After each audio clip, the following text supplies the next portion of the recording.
Kabar duka yang mendalam menyelimuti keluarga besar Wakil Bupati Bogor, Ade Ruhandi atau yang akrab disapa Jaro Ade.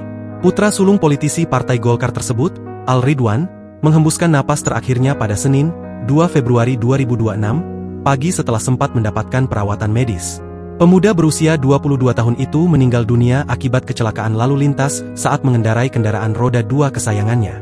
Menurut keterangan paman almarhum, Fajar, peristiwa nahas tersebut terjadi sekitar pukul 4.30 waktu Indonesia Barat. Sebelum kejadian, Ridwan diketahui baru saja mengunjungi rumah neneknya di wilayah Desa Cileuksa, Kecamatan Sukajaya, Kabupaten Bogor. Berniat pulang menuju kediamannya di Cibinong, Ridwan justru mengalami insiden maut di tengah jalan. Fajar meluruskan informasi yang beredar mengenai penyebab kecelakaan tersebut. Ia menegaskan bahwa keponakannya tidak terlibat tabrakan langsung dengan kendaraan lain. Almarhum ini bawa motor, dan menurut informasi juga pas di jalan ini almarhum berpapasan dengan mobil tronton.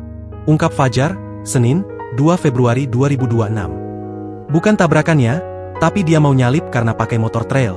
Karena licin jalannya akhirnya jatuh. Lanjutnya, setelah terjatuh, Ridwan sempat dilarikan ke Puskesmas Cigudeg sebelum akhirnya dirujuk ke RSUD Leuwiliang. Namun, takdir berkata lain. Setelah penanganan medis dilakukan, Ridwan dinyatakan meninggal dunia pada waktu subuh. Kini, jenazah almarhum telah dikebumikan di tempat peristirahatan terakhir keluarga. Sosok Al Ridwan rupanya memilih jalan yang sedikit berbeda dari sang ayah di ranah politik. Meski ia adalah anak dari orang nomor 2 di Kabupaten Bogor, Ridwan justru membangun karirnya di dunia bisnis. Ia diketahui menjabat sebagai Direktur Keuangan di PT Rawabi Zam-Zam Tour and Travel.